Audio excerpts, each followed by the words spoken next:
I'm here today with Ilan Cumberbirch, who is someone I've known for a little while, a couple of years. We've been working with you.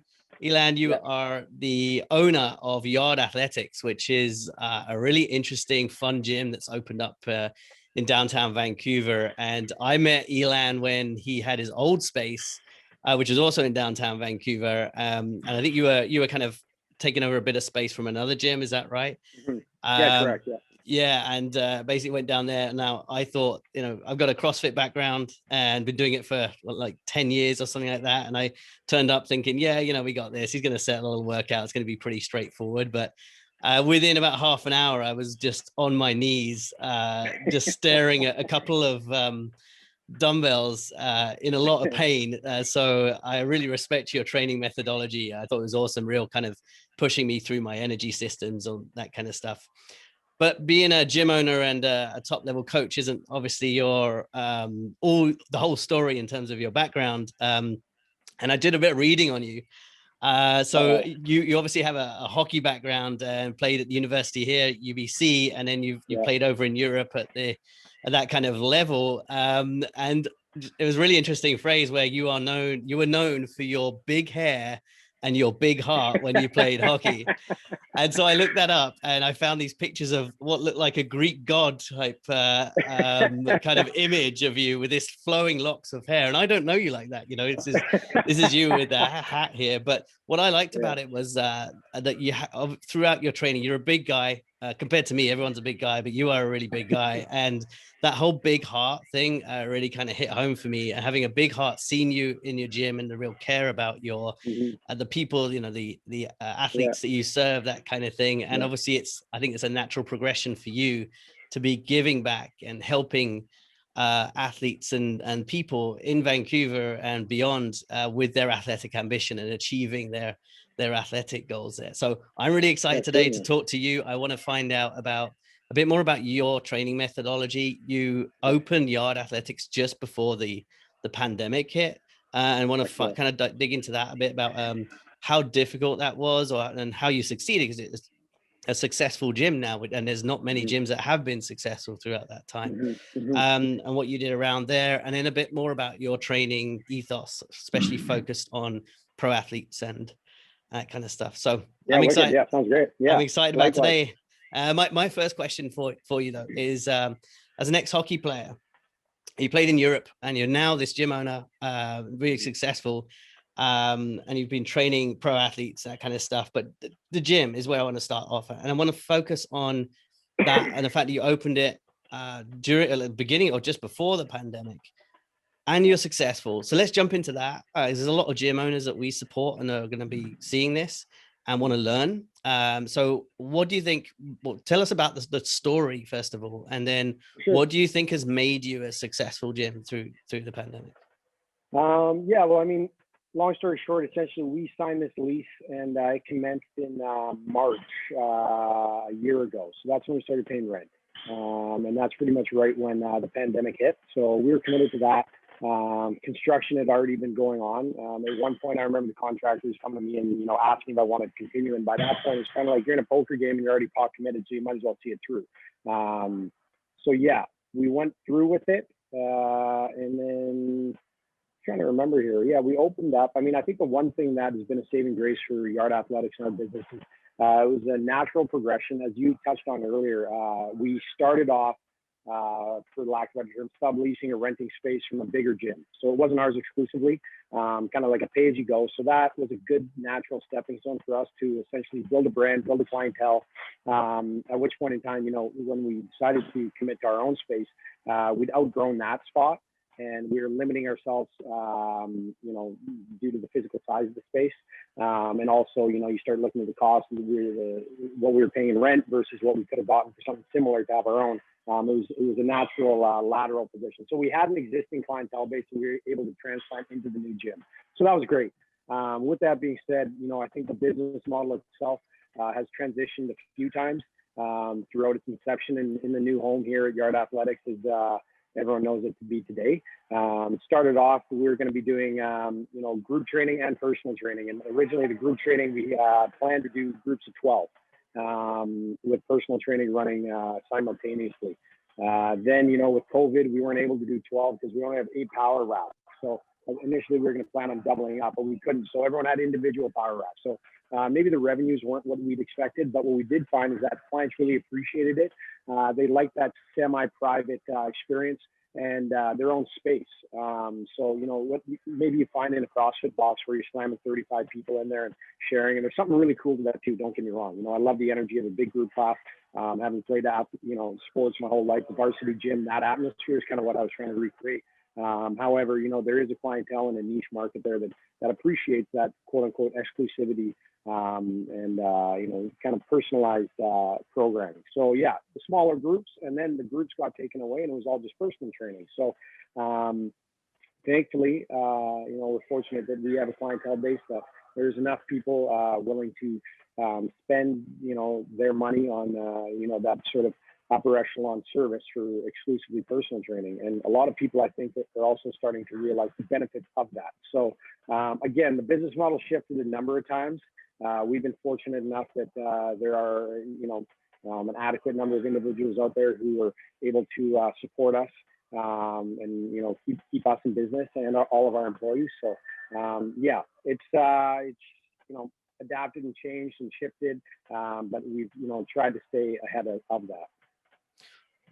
With that, so you've moved to a more kind of personal training type model, and obviously that's been forced by the kind of changing environment of the restrictions that we've had here on the gym life. Kind of, how do you think that's going to continue as a business? Say, assuming that things are going to lift for us and things will, we get back to this new normal that we have. How do you think that's going to impact that? What learnings have you taken from your success? Well, I think, like I touched on, there are individuals out there who really do value that. Obviously, we have a large community and a vast community, ranging in individuals and demographics and athletes, et cetera, so on and so forth. With that being said, as much as you are inclusive, it's inviting, right? There, my dad's down here, and he's late 60s, and he works out alongside, and there's youth and females and male and everyone is welcome here. With that being said, the people that do want to pay for that exclusive, I suppose, personal training. So I think that's something that we'll continue to build on, and then reintroduce the quote unquote semi-private group training on a smaller scale. So I'm planning to do something, say like 4-person semi-private groups at a slightly higher price point than it was previously, but lower than the personal training would be, to try and tap into that market as well. But unfortunately, it's at some point or another, you need to realize that you can't appease all the gods. So there are some people that, they're not going to be your clientele, and that's okay. Instead of trying to be, a Swiss Army knife, be like a really good single blade knife and do what you do really well. So I think that's what we're focusing on. So, now that you've gone through that process and you have kind of, you've been successful through this period, is there anything you wish you could go back and do differently at the beginning, and that you kind of tell yourself back then, hey, this is coming, what would you have done? What would you have done differently? Yeah, a few things. I mean, I think from a facility standpoint, I wouldn't have put the amount of money and allocated the amount of space that I did into showers and change rooms. It's funny what happens when you take someone away. People are very adaptive, and people don't need the change room. So essentially, we have these 4 shower change rooms sitting here right now that don't really get used. So that would be one thing from a facility layout standpoint. Fortunately for us, the physical layout of the space lends itself really nicely to social distancing. It's long and narrow, so you can section it off quite simply. But from a business model standpoint, I'm not sure. I mean, I think maybe it's a little bit too early to tell. But yeah, we'll see. I think, it's really important to remind yourself, what is your business built on? Who are your clientele? What has brought you success to date? And there's no need to deviate from that necessarily. It's good to be acutely aware of, all of those things and be in tune with your business, but you don't need to try to replicate what everyone else appears to be doing. So basically what I'm trying to say is, just because everyone else has big groups of 30 doesn't mean that you need to do big groups of 30 and play the volume game from that. So it sounds like it's like adapt to your client base, focus on them, as opposed to looking around you what other gyms are doing. Well, they're successful, they do this. focus first of all on your client base. Yeah. It's definitely, I mean, it's a bit of you take a bit of a leap of faith sometimes, but I mean, depending on what sort of a gym, whether you're franchised or what, but in our instance, it's not. So it's myself. So, I mean, you can try things, and if it sticks, it sticks. And if it doesn't, it doesn't, then take it away. So yeah, try it out, see how it goes. And then, you know, don't be ignorant, but if it's not working, then change again. And there's nothing wrong with that. And I think people appreciate that. And again, you'll never appease everyone. There'll be some people who love it and other people who hate it. But kind of, you know, what majority wins from that standpoint. So yeah. So one of the changes that you have also made, and I know you've done this and something you did already kind of thing, is really shift and have an online program too. And I know that's nothing new. There's hell of a lot of gyms, you know, across the country, across the world, who have kind of decided to make that same pivot online to a point where you might argue we're even saturated with this kind of stuff.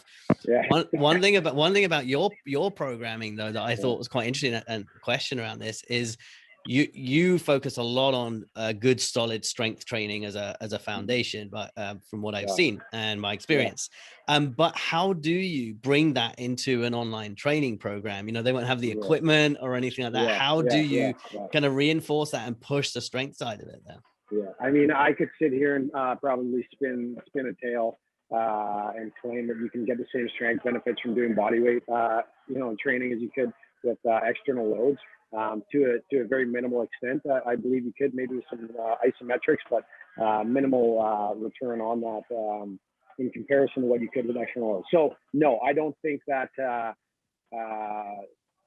there's two programs. There's a dumbbell and bodyweight online program, which is about as rudimentary or simple, I suppose, minimal equipment wise as you can get, but you know, 85% of those programs require gym setup. So with that being said, yeah, that's what we provide, but that's also that is our product. So the online training model was challenging for us, doing the body weight, you know, online live stream programs. So we did that for a period of time throughout the pandemic, and we still do train some people online remotely for one-on-one sessions. With that being said, those individuals have home gym setups or something like that. So yeah, again, it's, you know, staying true to what is your brand and what is your product, and you know, what is the service that you provide. And as you touched on, we're pretty fundamental foundational strength conditioning. So for us to go and, you know, provide, say, a Zumba class or a jazzercise or, you know, some body weight, quote unquote, HIIT class, wouldn't necessarily be what who we are. Nothing wrong with that, but that's a whole nother market. And I think there's other people that do it far greater than we do. So instead of providing a service that is you know, below average, I just leave that to those people that do it best. Understood. Now I want to stick on strength training, because you said that there, you know, it is, as I see it, yard is synonymous with strength, serious strength training kind of thing within Vancouver kind of thing. And but this is something that's interesting. The scientist in me is really interested in this, and I love kind of asking people the questions about like recovery strategies around strength training, because I think you know, we really as scientists, we focus on endurance training a lot, you know, the real all out, like you know, how do you recover from a marathon and that kind of stuff. And when it comes to strength training, a lot of people go, oh yeah, like I'm going to take a lot of protein, that's what I'm going to do kind of thing. I think it's multifaceted. There's a hell of a lot of science around it. People neglect the glycogen, all that kind of stuff. But what's your approach to recovery? How do you, when you work with your athletes, and I know you work with everyday people, and then you also work with top level athletes too, you know, so what is your approach to the recovery? And I kind of want a little bit of a focus on nutrition, and because that's what I want to dive into on, obviously, Blonyx as our brand, but also, you know, things like sleep, recovery. Like what is it that you work around, other stuff outside of that too? Well, I'm gonna everything I say, I'm gonna sound like a hypocrite because I don't practice as much of them as I should. Primarily being sleep. I don't get enough sleep, and I think that is by far and away the biggest performance enhancing, you know, performance enhancer out there is literal sleep, adequate sleep and quality sleep.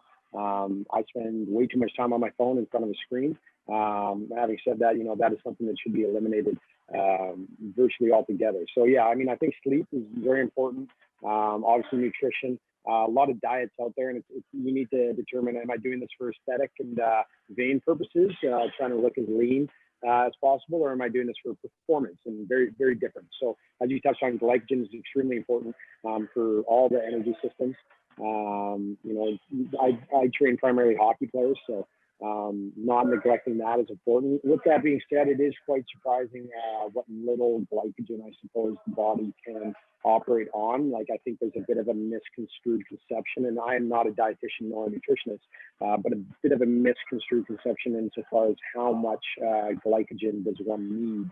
I remember, I always joke with guys I played hockey with, I'm in better shape now than I was when I was playing hockey, because I'd sit there and you'd have a pregame meal and eat 2 big bowls of pasta, and then you go have a nap, and then I'd go and do my warm up, and I'd maybe play a cumulative 5 minutes of the game, because I was riding the pine, and go, and then you eat your pizza and your pasta afterwards, and I inevitably end up putting on weight throughout the season, and not good weight. So yeah, I know I'm kind of skirting all over the map here, but I think the big ones are sleep, nutrition.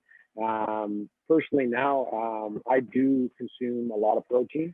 I don't count my macros or track anything, but I try to satiate myself with protein, heavier on the fats than most, and then vegetables, tons of veggies where I can. So yeah, insofar as from a training standpoint, how I like to train the athletes, at least, is there's multiple variables which must come into consideration with that. Volume, intensity, frequency, body part. So them being athletes, depending on the phase of the off season that they're in, most days are full body days. I personally like to break them down into push and pull days, or pressing and knee dominant or squatting days, and then pulling and hinge or hip dominant days. And then I find that you don't tax the individual body parts as much, as opposed to maybe traditionally you have a leg day and then an upper body day and then an accessory day or something like that. And there's many ways to skin that cat, and different coaches do it differently, but focusing on the movement patterns as opposed to the body parts themselves. I think it allows more time for the musculature and the joints and the soft tissue to recover, and it's also not as taxing on the nervous system. But again, then when you get into the nervous system, you start talking about intensity. So having higher intensity days, where you're operating at essentially a higher intensity, closer to that upper threshold, and then having lower intensity days with larger volume, or there's a different focus depending on the off season, or the stage in the off season rather. So whether it be speed work or power development work, so on and so forth. So yeah, I mean, I think that's a big question that you could go on and on and on about, is how do you program? A lot of variables at play, but monitoring that. And then, I mean, lastly, insofar as the athletes, and I always try to remind them of this, because I was guilty of it, is they need to remember that first and foremost, they're athletes, and whatever their sport may be, that's the primary focus here. It's not how good are you in the weight room, because at the end of the day, no one cares. Unless you're an Olympic weightlifter, a CrossFitter, or a powerlifter, or some other sport that you perform in the gym. So in the case of a hockey player, it doesn't matter. So I'll tell them all the time, especially closer and closer to camp, is, hey, listen, if you're feeling worn down or you don't want to do this, you don't have to do it. I mean, this is, it's in your best interest, but it's a rough guideline. This is a guideline. It's a template, and we're all different. And there's many other variables at play too. Very few people, save for maybe like the Tom Brady's of the world, have such a regimented schedule, that everything can be, tuned in. Who knows what's going on in their personal life? Who knows what's going on, with their work or their family, or the sleep they got, or maybe extracurricular social activities that they're up to? Because at the end of the day, you're dealing with a lot of, younger, people in their adolescence, and they're allowed to live a little bit too. So you try to instill good habits, so on and so forth in them. But it's important to remember what we're trying to achieve. I'm interested in what you said there about reminding these athletes, especially the ones who are athletes, and reminding them that, their performance in the gym doesn't matter. Is that because they're so competitive naturally? I think so, yeah. I mean, I'm not sure about yourself, but I remember, when I was like 17, 18, 19, I was full of piss and vinegar, and, I wanted to squat as much as I could and deadlift as much as I could. And if I, tweaked my back a little bit, or, little injury, like, it didn't matter because I put the weight up, you know, and I finished the lift. Now that mattered. But then subsequently, I can't skate, or maybe I'm doing more damage. And what's the cost benefit? That's a big one. Cost benefit. If you complete this box jump, that's cool. But what's the cost if you don't complete it and roll over and injure yourself, whatever, for example. How do you coach that in an athlete? So you got an thing who's there, and it's like they're going all out, and you're like, what are you doing here? You need to be out on the rink, is kind of thing where you want to, put everything out there. How do you manage that? That's the interesting one, and I think a good coach, and you need to be a bit of a chameleon, and different people are motivated by different things. So maybe it's a matter of saying, hey, listen, you know what, like, that's good for today, and just educate them. It's educating. It's educating and explaining to them. And inevitably, sometimes you need to, at least, I feel that coaches should. That's your responsibility. It's to step in and draw the line in the sand. And you go, no, you're not going anywhere here. And then educate them why. And if you want to drop some knowledge bombs on them, then you drop some knowledge bombs and make them feel humble and go on about your day. But every once in a while, you need to step in with a touch of authority, I suppose, with those instances. General clients, same thing, but I don't feel that is as common of a quote unquote issue. I want to shift over. You mentioned that you take creatine. You take protein, and that kind of thing. Let's talk about that and talk about nutrition products that you use. And obviously, with us being Blonyx as a brand, and I know that's how I know you, so there might be a bias there. But I do want to know about the other products that you take. And also with our products, why is it that Blonyx products are a part of that, and how they've helped your members out too, maybe as well. Certainly, yeah. Yeah, so all the Blonyx products are staples in my daily routine. So I'll take the HMB capsules on their own, alongside the HMB plus creatine. I find the HMB capsules on their own just increase my recovery primarily, and endurance. And I'm doing, specifically, I think when my training load is high. So yeah, I like that for that. The creatine, I noticed a significant increase in my strength. I noticed an increase in my strength, not to, make anyone think that you're going to see these immediate spikes, but there's an improvement in strength, upper end, like higher intensity strength training. The egg white protein I do take alongside other protein sources. That is more so supplementary, true supplement in the event that I cannot get enough protein via other natural food sources. With that being said, it is extremely clean, so I have good confidence in that when I take it. And then other supplements that I take, I keep it quite simple. I take a daily multivitamin. I take an omega-3 and vitamin D. The gym is in a basement, so we don't have any natural sunlight. So I take a bunch of vitamin D. I take omega-3s, more so from an anti-inflammatory purpose, and then a multivitamin just to cover all my bases. I probably excrete a good portion of those things, but I'd rather be safe than sorry. Do you recommend the same to your athletes, pro level? Like, what's the difference? Okay, here's maybe another question is what's the, I know maybe you're going to say, well, I practice what I preach here kind of thing, but also you have, top level athletes, and then you have your everyday people there. What's the difference in terms of your approach to supplementation to those guys?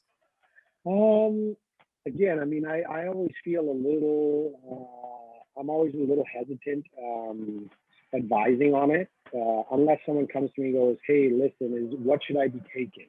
And then, okay, I'll, provide my unsolicited opinion. I think with the athletes, it's important to educate them on the importance of recovery, and therefore, you know what, I'll take the initiative in suggesting what supplements or products to take. With the general pop people, they're coming in here once a week and weight training once a week. There are benefits to, taking creatine aside from just weight training, but not necessarily something that I will broach the subject on unless they come ask me, hey, listen, you know what, like, I really want to, put on some good weight and, increase my strength, and what should I be taking? And then, sure, we can have the combo. So I want to stick with those two differing groups that you have. You've got your top level athletes, and then you got your your kind of average Joes, maybe that kind of stuff. But how do you apply your training principles? So, you know, you've got the way I see you in your gym is you've got very great training, understanding principles. And I know your background, you have a kinesiology degree, so you're bringing the science into it as well, there kind of thing.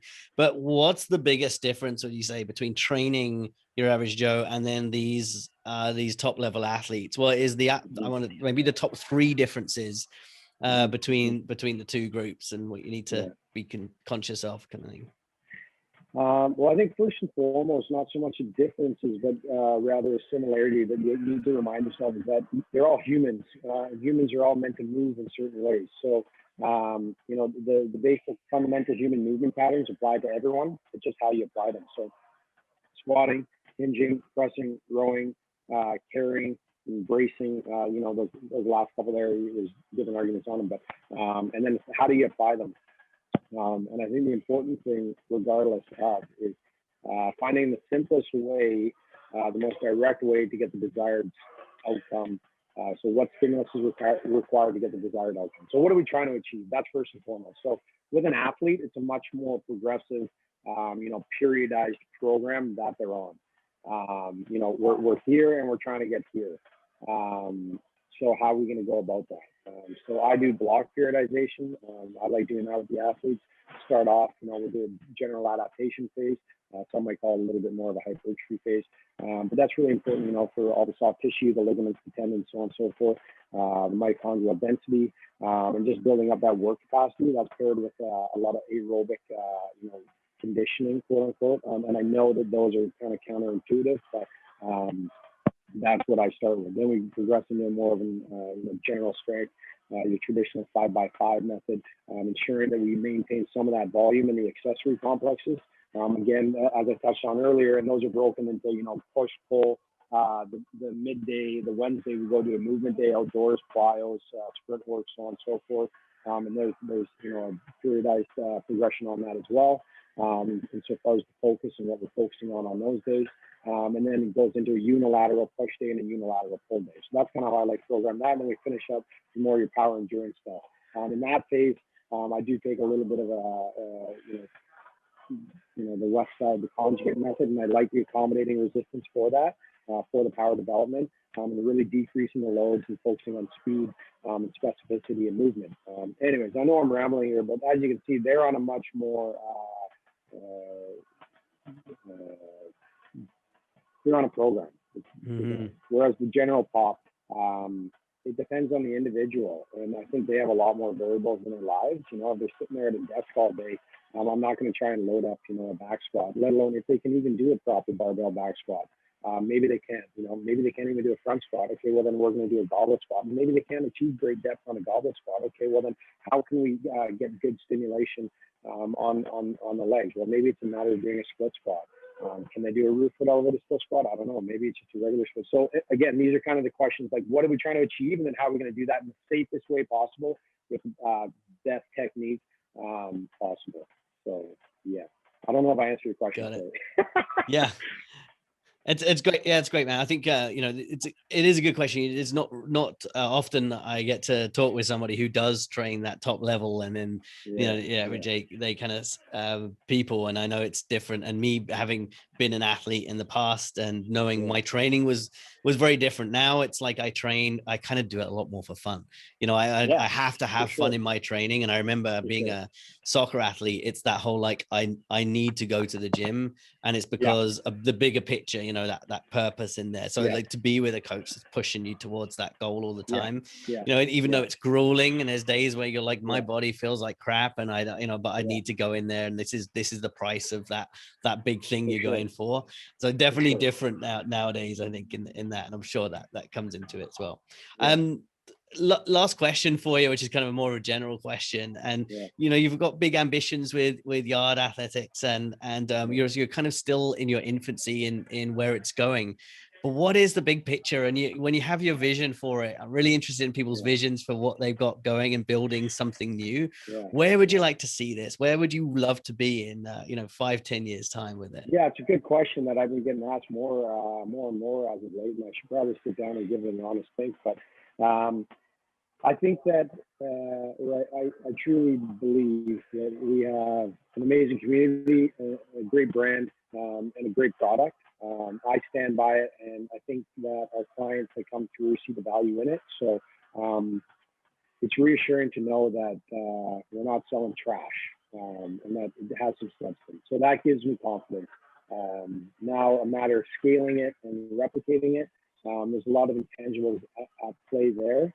With that being said, we have amazing people involved, from top-down coaching staff to back-end administrative people. So seeing the value in those people and allowing them to have input in the company and grow it, from within. So I would like to see multiple locations. How many? I'm not sure. Whether that be 2, 3, 4, who knows?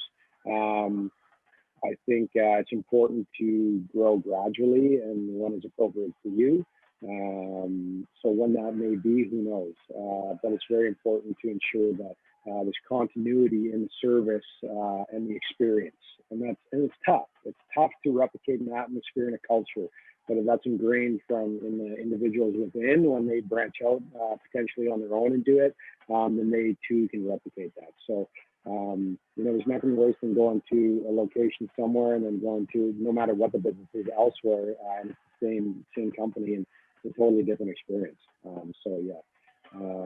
think culture and atmosphere is very important and a big part of our brand and the experience that you get when you come to the yard. Awesome. Well, I already know that you got a great culture and an atmosphere there at Yard. Big fan of everything that you do, Ilan, and your training methodology. If people want to, pay a visit to the gym or want to get hold of it or check it out, where can they go? Yeah, so the physical gym's 307 West Pender in between Hamilton and Homer. But you can check us out at our website, www.yardathletics.ca, or you can always send me an email to Ilan, ILAN, @yardathletics.ca. Awesome. Ilan, thanks for spending time with me today. Excited to hear. Likewise. And also your plans for the future too. That's awesome. Appreciate it, Rowan. Thank you very much for everything. That was great.